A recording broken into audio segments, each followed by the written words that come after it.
Este video constituye un complemento de la conferencia dictada sobre este tema en el Congreso Uruguayo de Cardiología el 4 de diciembre de 2016, con material que no pudo ser incluido en la misma por limitaciones de tiempo. No obstante, a fines de dotarlo de cierta integralidad, se reiteran algunos de los conceptos de la conferencia. El estetoscopio fue inventado por el médico francés René Laennec en el año 1816. Ese es el motivo de la conferencia al cumplirse 200 años de la invención. Uno de sus mentores fue otro médico, Nicolas Commissaert.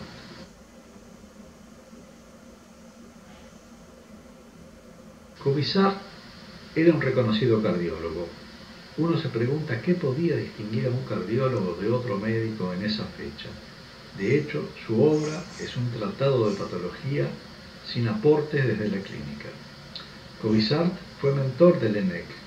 Por otra parte, era el médico personal de Napoleón y bien reconocido que él estaba. La dedicatoria de su libro es bien clara en este sentido.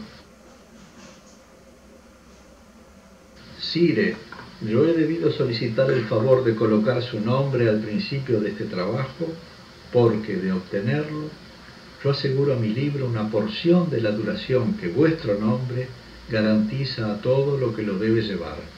Yo soy, con respeto, Sire, de vuestra majestad, el más humilde y muy obediente servidor y fiel sujeto. Y bien que logró esa duración, seguramente no podría prever que 200 años después se mencionaría su dedicatoria en un congreso de cardiología en un país que recién nacía. Los instrumentos diagnósticos en el siglo XVII. El cuadro de Jan Steen nos muestra a un médico examinando a una enferma, en una actitud histriónica y poco solidaria. Nos lo muestra tomándole el pulso, ni siquiera se ha sacado el sombrero. Dispone además de un bollón con la orina. A pesar de que el ambiente indica que se trataba de una familia acomodada, hay una pelela en el piso del comedor. Un niño a los pies de la enferma manipula un arco y una flecha. Alguien ha interpretado que representaba a Cupido. La cuidadora parece confiarle algún secreto al médico. En la habitación del fondo, alguien, su padre, lee sin darle mayor trascendencia a lo que le pasa. En la canastita, a los pies de la enferma, un tejido en elaboración recuerda a Penélope. Todo parece indicar que padecía de mal de amores. Otras pinturas del mismo autor apuntan en el mismo sentido. Otra, con el mismo nombre, La visita del doctor, y más específicamente, La dama con mal de amores. Al comenzar los cursos en el hospital, en tercer año de la carrera, cruzábamos a Pablo Ferrando a comprar un estetoscopio. Casi todos comprábamos también un esfigmomanómetro. Habíamos aprendido a tomar la presión en las prácticas de fisiología. Un tío médico me pasó su clientela familiar. Carlos, me dijo, de ahora en adelante te vas a tener que encargar de tomarle la presión a todo el viajerío de la familia, casi todas viudas. El estetoscopio pasó a ser el emblema del médico y de la medicina. Cualquier imagen acerca de la medicina nos muestra un médico sonriente con un estetoscopio alrededor del cuello. Aunque parezca mentira, el estetoscopio fue también en otras épocas un elemento de defensa. Personalmente me vi libre de alguna multa de tránsito o de una inspección más profunda de mi auto en los frecuentes controles militares durante la dictadura por llevar el estetoscopio a la vista al hacer algún llamado a domicilio.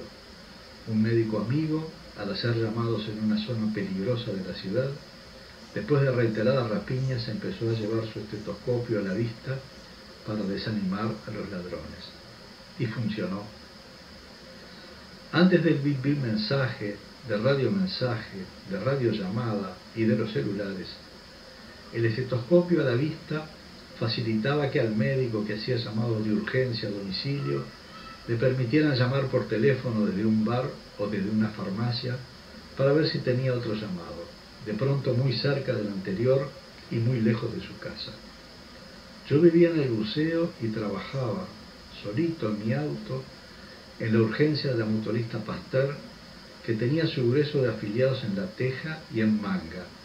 Jamás tuve un problema vinculado a la inseguridad, aún en los llamados nocturnos. En la práctica de la ocultación hubo cultores exquisitos. En primer término, el profesor Raúl Divelo. Uno se preguntaba cómo era posible que llegara a diagnósticos tan precisos con solo la ocultación. Los hallazgos ocultatorios podían ser representados gráficamente en forma artesanal, dibujándolos el propio ocultador.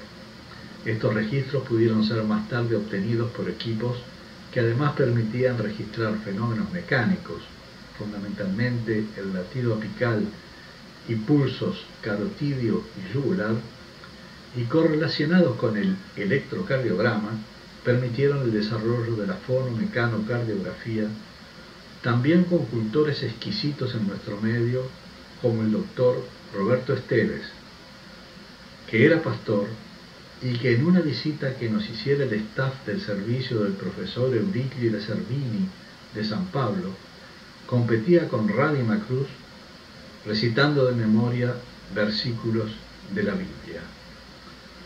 Otro cardiólogo, también Esteves, pero este con S final, Sergio de Tacuarembó, a quien consulté porque no recordaba el nombre de pila de su casi tocayo, y que me contó lo de Macruz, había realizado un estudio en 400 escolares para detectar la frecuencia de los soplos funcionales en los niños. No importan los datos, sí importa que fueron presentados en el tercer Congreso Uruguayo de Cardiología en 1972. Pero no los presentó Esteves, sino otro colega, porque él, como otros, había caído preso pocos meses antes. No era tiempo de libertades provisorias. Creo que fue el único trabajo presentado en nuestros congresos de autoría de un preso. Cuando Roberto Esteves se radicó en Estados Unidos, dejó su lugar a otro exquisito, Ariel Rom. En determinado momento en el departamento de cardiología se llamó un cargo de grado 3 especializado en fonomecanocardiografía. Como yo venía avanzando en la carrera docente, ocupé ese cargo y no Rom, que ni siquiera se presentó, una verdadera injusticia. Dentro de sus limitaciones, el fonomecanocardiograma aportaba elementos clínicos valiosos. Tenía gran valor como herramienta docente. Requería gran constancia registrar lo que los expertos ocultadores referían, no tanto los ruidos, sus componentes y sus desdoblamientos, ni los soplos con su carácter creciente, decreciente, orosistólico, isodinámico, etc., sino el clic mesosistólico, en general agudo y de baja intensidad, seguido a veces del soplo telesistólico, completando el síndrome de Barlow. En esa época todos decíamos síndrome y no síndrome, característico del novedoso prolapso valvular mitral, término aquel que pasó de moda, aunque no el prolapso, que se hizo tan popular, sobrediagnosticado y sobrevalorado en su significación clínica. El síndrome de Barlow fue la única novedad ocultatoria que yo recuerdo generada en ese medio siglo, en realidad en 1963. En cierta oportunidad, los posgrados estaban obteniendo un registro fonomecanocardiográfico y yo entré y les mencioné algo acerca de los componentes del segundo ruido en ese registro. Cuando me retiré me di cuenta de que se los había dicho justo al revés y volví para aclararlo. González Trías tomó la representación del grupo y me dijo: sí, Carlitos, nosotros sabemos que lo sabés. El cargo especializado en fonomecanocardiografía se fue transformando gradualmente en especializado en ecocardiografía. No fue fácil la transición. Solo disponíamos durante 2 horas por semana de un ecógrafo general del departamento de radiología. Siempre nos pasábamos. Y era ardua la discusión teórica acerca de quiénes deberían realizar la técnica, imagenólogos o cardiólogos. Discusión que quedó absolutamente zanjada años más tarde. Hoy nuevamente los servicios de urgencia disponen de equipos polivalentes y tal como sucede con la electrocardiografía, Los emergencistas se capacitan en el reconocimiento de ciertas patologías que requieren un tratamiento inmediato. Luego dispusimos de nuestro propio equipo. El de fonomecanocardiografía en algún momento se rompió y la técnica se abandonó. Ese cargo conmigo nació y conmigo murió. En realidad se transformó. La primera radiografía la obtuvo Röntgen en 1895, la mano de su esposa Anna. 2 meses después, Williams obtuvo la primera radiografía de tórax y 1 mes más tarde, en nuestro país, se obtuvo en la universidad la primera radiografía, aunque no en una persona. Con la introducción de otras mejoras que perfeccionaron el diagnóstico cardiológico, el radiólogo que descolló en nuestro país y en Estados Unidos en radiología cardíaca fue Alberto Barcia. El equipo de radiología con que contó el departamento de cardiología desde su inicio fue comprado por su recomendación. Registraba imágenes de extraordinaria calidad, pero en una película de unos 50 centímetros de ancho, carísima. Nunca lo vi funcionando con ese formato. Me decían que hacía un ruido como un ferrocarril. Yo lo vi funcionar con una cámara de cine de 35 milímetros, de un costo sensiblemente menor. Parece que costó un triunfo subirlo a la sala de hemodinamia en el primer piso del Hospital de Clínicas, dejando en su ascenso por la escalera que queda a la derecha cuando uno entra y que va al primer piso desde la planta baja, escalones con bordes rotos, no por el paso del tiempo, sino por el paso del equipo. En el servicio de reumatología y cardiología infantil del Hospital Pereira Rosell, del que fui interno en 1965, había un equipo de rayos más sencillos que grababa películas en 16 milímetros. Como no se disponía de moviola o tagarno, no era posible retroceder en la proyección y para volver a ver una imagen había que rebobinar y volver a enhebrar la película en el proyector. Yo inventé un sistema tipo loop uniendo el fin de la película con el comienzo y recorriendo el bucle por el aire, un largo recorrido hasta un carrete que giraba libremente, por lo cual una vez que había pasado todo el rollo, se volvía a repetir. Era el embrión del GIF, 22 años antes de que este fuera inventado. Con este sistema destrozamos, por rayaduras, varias películas. En varios pisos del Hospital de Clínicas, en el ala docente, en una habitación con una puerta opuesta a la de entrada al anfiteatro, había equipos de radioscopía que se utilizaban sin mayores precauciones. También había un equipo en el servicio de emergencia. Siendo yo interno, llegó una vez un paciente que decía haberse disparado una bala en la boca. Al examen solo se veía una erosión en la mucosa de la garganta. Lo vimos a radioscopía y encontramos la bala en el estómago. El médico de guardia, experto en balística, sentenció: no se puede confiar en las balas brasileras. El electrocardiógrafo de cuerda que inventó Einthoven pesaba 270 kilos y estaba en su laboratorio a 1,5 kilómetros del hospital, por lo que los trazados se obtenían transmitiendo las señales por la red telefónica subterránea. En 1905, Einthoven fue designado rector magnífico de la Universidad de Leiden. Se le concedió el Premio Nobel de Fisiología y Medicina, recibiéndolo en diciembre de 1925 en Estocolmo. Cuando recibió los $40.000 del premio, buscó a su antiguo asistente, Vandenberg, para compartir con él este premio, descubriendo que ya había muerto. Sin embargo, había 2 hermanas que aún vivían en estado de pobreza. Viajó entonces hacia donde ellas y le cedió la mitad del premio. En nuestro país La electrocardiografía fue en algún momento un arma para diferenciar el salario del cardiólogo del médico general. Un viejo cardiólogo experto en las luchas salariales me decía que no importaba cuánto se le pagaba al cardiólogo por la consulta. Lo que importaba era que el plus del cardiólogo, el electrocardiograma, se pagara bien. Un médico muy ocurrente en cierta oportunidad convocó al cardiólogo de guardia al servicio de emergencia. Cuando éste le toma el electrocardiograma al paciente, se le acerca y lo mira con atención. El cardiólogo le pregunta: ¿qué estás buscando? La palanquita. ¿Qué palanquita? La de hacer los billetes. Otro tanto pasó más tarde con otras técnicas no invasivas, luego con las semi-invasivas y más tarde con las invasivas. Cada vez más alto el pedestal y mayores los ingresos. En el departamento de biofísica enseñábamos las bases físicas y obteníamos registros con un electrocardiógrafo de cuerda.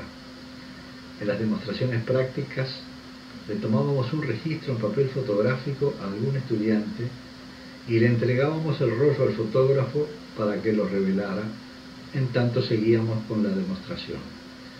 Al rato volvió el fotógrafo con el rollo todavía húmedo y con un registro que creíamos reciente. Después nos enteramos de que el fotógrafo lo único que hacía era mojar algún rollo antiguo y alcanzárnoslo después de un tiempo prudencial. El registro se obtenía en un rollo de material fotosensible que se deslizaba desde un cilindro alimentador a otro que recibía el papel. Al pasar frente a una ranura, mediante una luz que traía el propio equipo, el material se velaba, salvo en la zona en que se proyectaba la sombra de la cuerda de cuarzo, que se movía con muy poca inercia según las diferencias de potencial que se le aplicaban. De esta forma quedaba todo expuesto en negro, menos la sombra en blanco. Después se podía hacer una nueva copia en papel a partir del original para que el fondo fuera blanco y la sombra, el trazado electrocardiográfico, en negro. La escala de tiempo se obtenía mediante una rueda con 5 rayos, uno grueso y 4 finos, que giraba a una frecuencia de 5 por segundo. De esta forma se registraba una línea gruesa cada 0,20 segundos y una fina cada 0,04 segundos. Con una velocidad de papel de 25 milímetros por segundo, la que perduró como estándar desde la época de Einthoven, las líneas finas quedaban separadas por una distancia de 1 milímetro, tal como en los registros actuales. La enseñanza de la electrocardiografía en la mesa de electros siempre fue un problema en el departamento de cardiología. Cuando yo hice el curso, el docente más asiduo era el doctor Adolfo Fabius, honorario, sumamente paciente, afable y competente. Más tarde rotábamos entre los distintos grados 2. Hugo Senra, que se había formado en el Instituto Nacional de Cardiología de México, Ignacio Chávez, fue el encargado durante los 4 años de ejercicio de su cargo. Al cesar, volvimos a rotar los otros grados 2. Recién logramos la estabilidad cuando Carlos Medina, modestamente, tomó la posta en forma honoraria durante tantos años.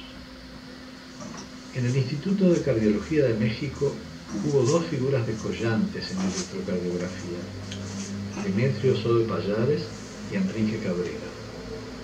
Me contaba la doctora María Magdalena Mancilla, cardióloga que emigró a Paraguay, que un cardiólogo allí formado, cuando tenía que interpretar un trazado difícil, lo daba vuelta, porque él había aprendido electrocardiografía con Cabrera, y siempre le llevaban los trazados difíciles a Cabrera, siempre rodeado de estudiantes, y él siempre veía el trazado desde el otro lado de la mesa. Mi primer electrocardiógrafo fue un equipo argentino de muy mala calidad, comprado a medias con Eber Rodríguez. Después de abandonarlo, compré uno de los 3 primeros electrocardiógrafos Fukuda que vendió Colomar. Los otros 2 fueron comprados por Manuel Pelufo y Juan Pedro Pardier. Con el paso del tiempo, los 3 equipos fueron robados de los autos de sus propietarios. Era el siglo pasado. Ayudando a cardiólogos amigos en sus primeros pasos en la ecocardiografía, tuve la felicidad de visitar a Óscar Bachino, padre, en Rocha, Enrique Dieste en Artigas y Lucy Ogliaruso en Durazno. Mensaje final. Aunque no lo desarrolle en este video, vale la pena reiterar el mensaje final de mi presentación. Cardiología basada en la persona. Atender a la persona y no solo a la enfermedad, sentado al lado del enfermo como el enemigo.